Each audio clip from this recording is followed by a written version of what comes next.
The Jind news channel पे आपका स्वागत है। जैसा कि आपको हम हर रोज़ जींद की ताज़ा खबरें देते रहते हैं, जिससे कि आपको जींद शहर के बारे में पता चले क्या चल रहा है और क्या हो रहा है, क्या होने वाला है। आज की ताज़ा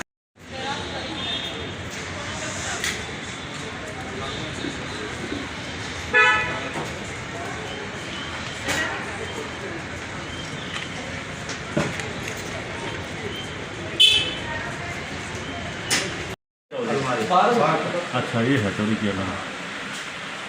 तुम्हारे पूरी तो कुमरा करने के लिए करा है मेरे ख्याल में तो टिकट है देंगे।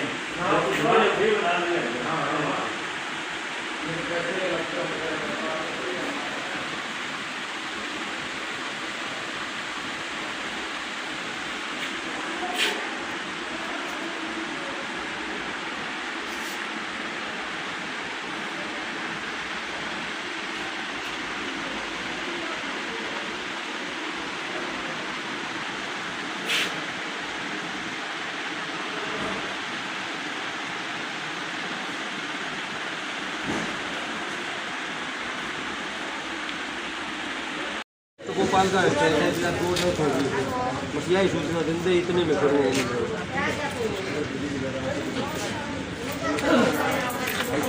लगभग सवेरे 6 बजे हमारे जो पीपी सेंटर के हमारे जो इंचार्ज हैं राम मेहर जी, इनका फ़ोन आया कि जी ताले टूटे पड़े हैं, अंदर से कुछ सामान चोरी है। तो हम तुरंत पहुंचे उस टाइम, मैं और डॉक्टर पांचाल, और जांच करने पर पाया गया कि कुछ अलमारियां टूटी हुई हैं, कुछ लॉकर टूटे हुए हैं, कुछ रजिस्टर, अन्य सामान व कुछ वैक्सीन यहाँ से नदारत थी। गहनता जांच करने में पाया गया कि हमारे पीपी सेंटर से लगभग 1200 के आसपास कोविशील्ड और 450 के आसपास कोवैक्सीन की डोजेज़ मिसिंग थी। तो उसके अलावा हमारे कुछ रजिस्टर और अन्य ज़रूरी सामान भी यहाँ से गायब था।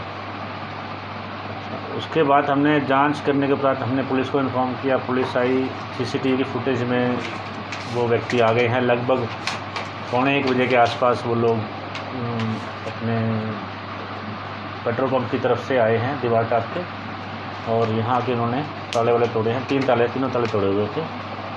तो प्रथम दृष्टया में ये केस वैक्सीन चोरी का नहीं लग रहा, क्योंकि अगर उन्होंने वैक्सीन चोरी करनी थी तो हमारा मेन स्टोर है जहाँ हम पूरी वैक्सीन रखते हैं, जहाँ हमारी हज़ारों की संख्या में डोज रहती हैं, और वो या तो कोई लैपटॉप या कोई पैसा वगैरह चोरी करने के चक्कर में आए थे, और गलती से जाते जाते वो कुछ डोजेस हमारी वैक्सीन की भी ले गए, क्योंकि वैक्सीन हम फ्री ऑफ कॉस्ट लगा रहे हैं।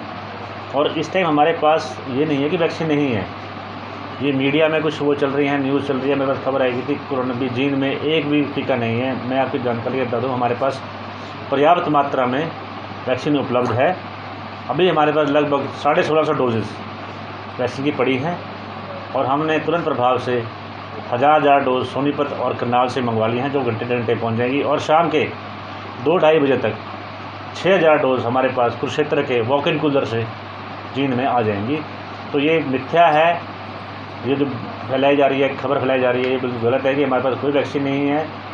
जो चोरी हुई है वो वैक्सीन चोरी के चक्कर में नहीं हुई है, वो किसी अन्य कारण से हुई है। डॉक्टर साहब, जैसे किसी ने ये ऐसे भी मामला देख के जो जोड़ा जाने के सिर्फ पैसे, जैसे 35,000 रुपये का टिक्का बाहर में। जी देखिए, कई बातें हैं। जैसे आजकल आपके सुनने में आया है कि हम जो रेमडेसिविर का इंजेक्शन है उसकी बाहर ब्लैक हो रही है। हो सकता है वो रेमडेसिविर के चक्कर में आया हो, लेकिन वो वैक्सीन के चक्कर में नहीं आया, क्योंकि वैक्सीन में अगर चोरी करनी होती तो हमारा मेन स्टोर अलग है। यहाँ तो हम बची हुई वैक्सीन रखते हैं, हमारी जो रूटीन में चलती है, हमारी स्टोर हमारा अलग है। और वैसे सीसीटीवी फुटेज में आ गया है। अब और भी जो इसकी जो सुरक्षा है चाक चौबंद कर दी जाएगी। हमने पुलिस को भी कहा है, और हमारा भी लोकल हमारे जो सिक्योरिटी गार्ड हैं वो भी निरंतर वैक्सीन के पहरे पे रहेंगे आने वाले स्थिति देखते हुए। लेकिन वैक्सीन की वैक्सीन की कोई कमी नहीं है। अभी भी हमारे पास चोरी होने के मतलब उठने के बाद भी या चोरी होने के बाद भी हमारे पास 1650 वैक्सीन की डोज पड़ी है, और 2000 वैक्सीन अभी घंटे तक आ जाएंगी करनाल सोनीपत से, और 6000 शाम 2 बजे तक आ जाएंगे हमारे। सर, सब जिले में कैसे हालात है कोरोना को देखते हुए, थोड़ा बताओगे डॉक्टर? देखिए, ज़िले के हालात, हमारे जो पॉजिटिविटी रेट है वो पिछले 1 तारीख से लेके आज 22 तारीख तक 14 से 15% तक पहुंच गई है, और केस निरंतर बढ़ते जा रहे हैं। और अधिकतर क्या अमूमन सारे ही केस जो हमारे पास सीरियस पेशेंट है, या जो पेशेंट हमारे फैसिलिटीज़ में, हिसार में या कहीं और एक्सपायर हो रहे हैं, वो सभी वो लोग हैं जिन्होंने कोरोना की वैक्सीन नहीं ली है। कोरोना वैक्सीनेटेड व्यक्ति हमारे स्टाफ मेंबर भी पॉजिटिव हुए हैं, संक्रमित हुए हैं। अन्य लोग भी मेरे जो कॉन्टैक्ट में हैं वो संक्रमित हुए हैं वैक्सीन लगवाने के बाद, लेकिन उनको बहुत ही मामूली सिम्टम आए हैं, 2 या 3 दिन बुखार, हल्का गला खराब और कुछ नहीं है उसके अलावा। डॉक्टर साहब पूरे ज़िले में कितनी मौतें हुई हैं और कितने एक्टिव केस है, कितने बेड हैं? कुल ज़िले में अब तक 116 मौतें हो चुकी हैं और एक्टिव केस 1800 के आसपास हैं इस टाइम। तो बेड की किस लिए व्यवस्था है सर, कितने देखिए बेड की व्यवस्था हमारे पास जो पिछले साल हमारे पास जो 60 बेड का हमारा पुरानी बिल्डिंग में कोविड वार्ड था उसको हमने बढ़ा के 75 बेड का कर दिया है। और इसकी साथ साथ जैसे मरीजों की संख्या बढ़ी तो हमने मेडिकल और सर्जिकल वार्ड खाली करा के इलेक्टिव सर्जरी बंद करके बाकी सब बंद करके सिर्फ गायनी वार्ड रख के बाकी सारे वार्ड को कोरोना वार्ड में तब्दील कर दिया। उचाना और नरवाना में भी जी हाँ, इसके अलावा हमने आपके SDH नरवाना, उचाना, अलेवा और जुलाना में 50 ऑक्सीजन वाले बेड्स की व्यवस्था कर दी गई है। और यदि और स्थिति बिगड़ती है तो 100-125 बेड हमारे पास गंगापुत्र अस्पताल में है। इसी के साथ साथ अगर और भी इससे स्थिति बढ़ती है तो हम ये कोशिश कर रहे हैं कि हमारे पास जो सीरियस मरीज़ हैं उनको हम जींद में रखें, जब वो स्टेबल हो जाए, सिर्फ उनको ऑक्सीजन की जरूरत हो तो उनको आसपास के अस्पतालों में शिफ्ट कर दिया जाए सरकारी में। इस तरह से हमारी जो जींद में जो नई बिल्डिंग्स हैं, हमारी जो CHC PHC की नई बिल्डिंग्स बनी हैं जहाँ पर्याप्त मात्रा में स्थान है, स्पेस है, साधन है, वहाँ मरीजों को रखा जाएगा। डॉक्टर साहब एक और बात है छोटी जी, ऑक्सीजन की कैसी स्थिति है जिले में? क्योंकि पहले जी ऑक्सीजन की स्थिति हमारे पास देखा जाए तो सिलेंडरों के हिसाब से देखा जाए तो हमारे पास जितने अवेलेबल सिलेंडर हैं उसके हिसाब से हमारे पास 7500 लीटर ऑक्सीजन इस टाइम हमारे पास सिलेंडर्स में है। और हमारे पास यहाँ 5000 लीटर का जो हमारा मेन टैंक है जो नई बिल्डिंग से अटैच है, उससे हमारे माननीय उपायुक्त महोदय की मदद से हमें शीघ्र ही आज ही IOCL पानीपत से हमारा टैंक ये अब ज़्यादा हो चुका है, ये फुल हो जाएगा और भविष्य में भी हमें किसी तरह की कोई कमी नहीं आएगी। आप कितने वेंटिलेटर? जींद में कुल हमारे पास 27 वेंटिलेटर हैं जो कि हमारे पास कुछ जींद में है, कुछ पेरिफेरी में है। अब हम उनको, क्योंकि उसके लिए सेंट्रल ऑक्सीजन की सप्लाई की ज़रूरत होती है, सेंट्रल पाइपलाइन हमारे पास पुरानी बिल्डिंग में सेंट्रल पाइपलाइन का काम जल्द ही पूरा होने वाला है। हमने लगभग सभी वेंटिलेटर इंस्टॉल करा लिए हैं और हमको नई और पुरानी बिल्डिंग में सेंट्रल पाइपलाइन के साथ जोड़ा जाएगा। सर कुछ ऐसे वेंटिलेटर भी हैं जो अभी तक चालू नहीं किए गए? देखिए जैसे मैंने बताया है कि हमारे जो वेंटिलेटर हैं ये सिलेंडर पे नहीं चलते हैं, इनके लिए सेंट्रल पाइपलाइन की ज़रूरत होती है, सेंट्रल ऑक्सीजन सप्लाई की ज़रूरत होती है जो कि सिर्फ जींद में उपलब्ध है।